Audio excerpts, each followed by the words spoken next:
Magandang araw mga kababayan. Samahan ulit natin ang ating Pangulo sa paglunsad ng free wifi site sa Palo Leyte at ang pagpapasalamat ng ating mga kabataan at ating mga mamayang Pilipino sa free wifi na handog ng ating Pangulo. Panoorin po natin mga kababayan. Ito po.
Ayan, makikita nyo ang kahalagaan ng wifi sa ating mga kabataan at sa kanilang pangailangan, sa kanilang school, sa kanilang pag-aaral. Napakagaling mo talaga, PBBM, the best president ka talaga. Di ba, Inday Yanay? Kaya Inday Anay, magtrabaho ka naman, mahiya ka.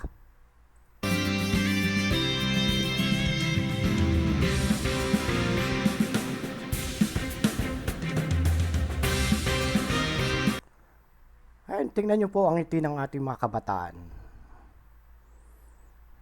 Kaya po, sa mga darating pang mga araw, hindi lang yan ang magkakaroon, hindi lang sila magkakaroon. Kahit saan sulok ng bansa, magkakaroon na po tayo ng wifi, ng internet ang mga kababayan natin. Kahit saan sulok ng Pilipinas, kayang-kayang gawin ng ating Pangulong si PBBM yan. Si PBBM lang ang nakaisip at nakagawa ng ganyang bagay sa ating mga kababayan.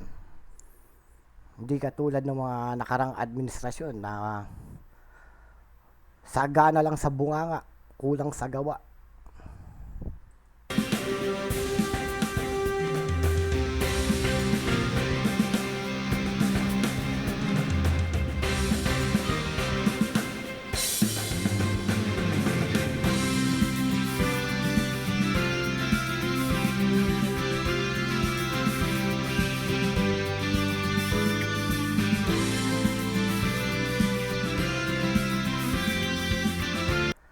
Ayan po nakita nyo.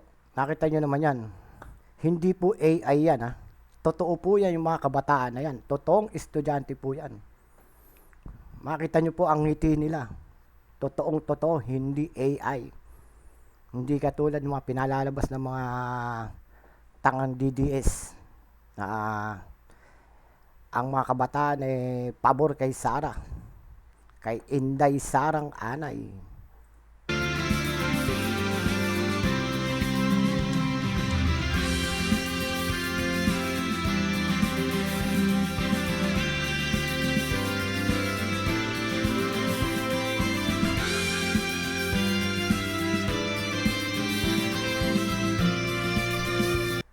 Yung moment po na yan ay isang napakahalagang sandali para sa mga kabataan. Ang makamayan at ang makasama ang ating Pangulo sa kahit ilang sandali lang.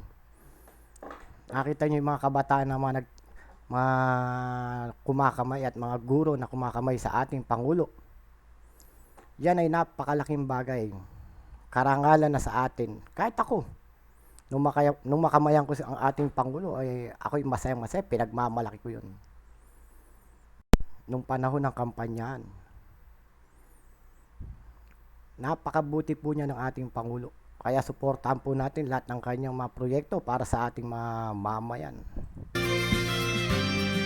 Malaki ang kahalagahan una sa mga estudyante na yung walang pambili ng load para sa makakonect ng wifi, lalo na yung sa mga research nila. Ayan, tama nga naman si Kuya. Dahil hindi lahat ng kabataan, lahat ng estudyante may kakayang bumili ng load or mag-data, gumamit ng data. Dahil sa proyekto ng ating Pangulo na libreng wifi para sa ating mamayan, ay napakalaking tulong. Alam naman natin na yung mga iba nating kababayan, mga kabataan ay or yung mga magulang nila ay hindi ganun kadami pera or hindi ganun kadaling magpa-load sa ating mga kabataan. Baon na lang problema pa, 'di ba? Hindi lahat ng nag-aaral ay nakakain ng 3 beses ang araw. Alam natin 'yan. Kaya kumbaga instead na iloload nila para magkaroon ng internet or wifi or data, ibabaon or pambibili na lang nila ng pagkain. Dahil sa nilunsad ng ating Pangulo na libreng wifi para sa ating mga kababayan, ay ang laking tulong hindi lang sa mag-aaral kundi pati sa kanilang mga magulang.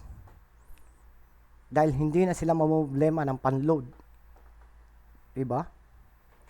Kaya sabi nga ni Sir, ang laking pasalamat niya kay PBBM dahil sa libreng wifi. Ginagawa dahil kadalasan sa paralan social media or through wifi na, through internet na ang labanan sa ika nga, no.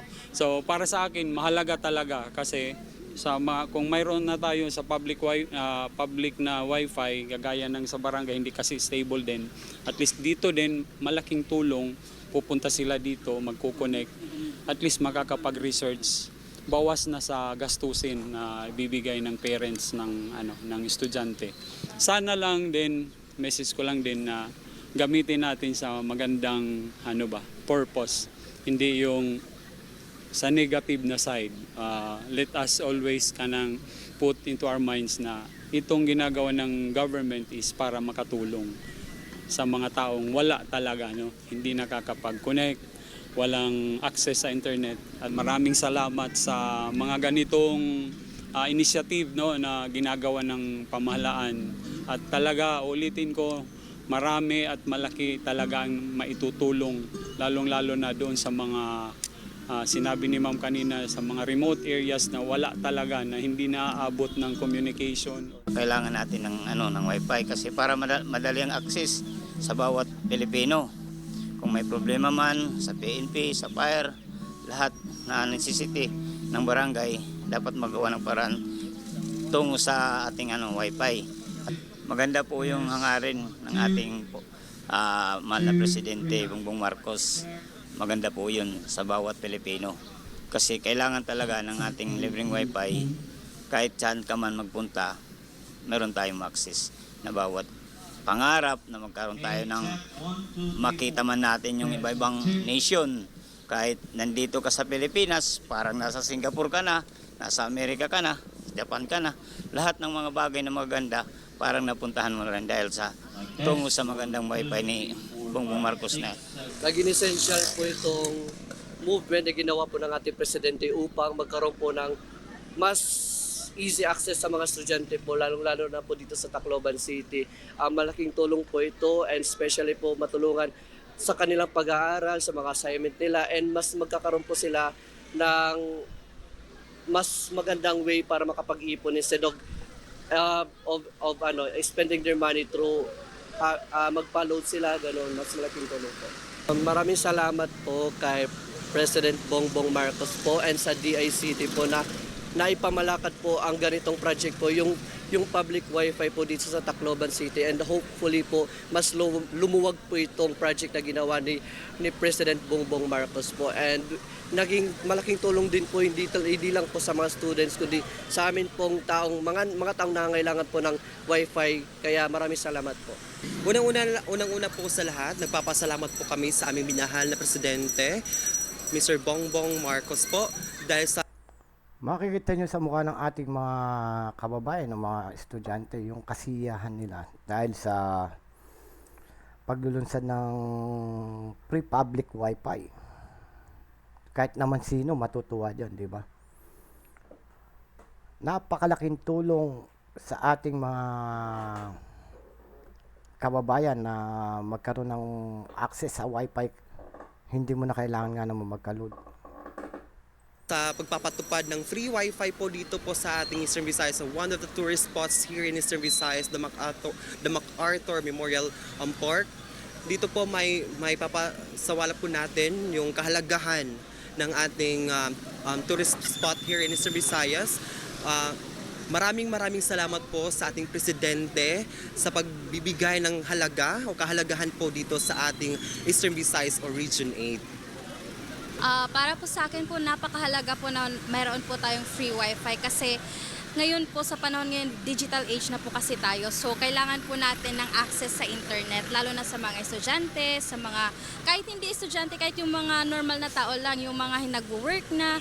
Kasi sa ngayon, lahat ng mga information na natatagpuan na po natin sa internet. Kaya napaka-importante po na meron ng free wifi at lalo na po dito sa amin kasi hindi naman always meron kaming ganong malakas na reception sa signal ng internet. Kaya napakamahalaga po yun para sa amin na merong free wifi dito kasi nakaka-access kami sa internet. Lahat ng information, anumang kailangan namin, nakukuha po namin yun.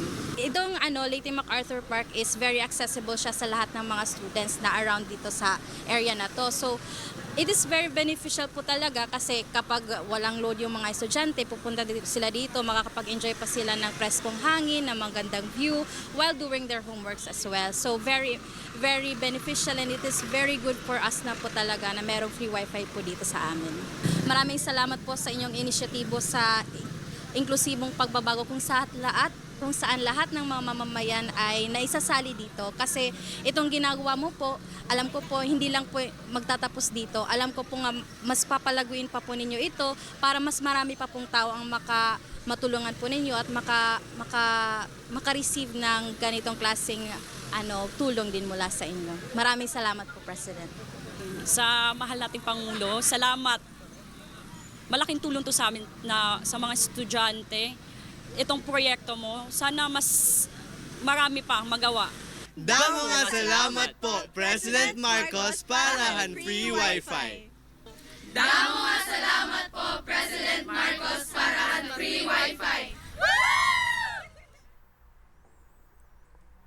Nakita niyo mga kababayan, nakakataba ng puso na napapasaya ng ating Pangulo ang mga kabataan, ang ating mga kababayan dahil sa kanyang proyekto. Kaya po muli po, sana po ay suportahan po natin ang ating Pangulo sa kanyang mga magandang proyekto para makatulong sa ating mga kababayan.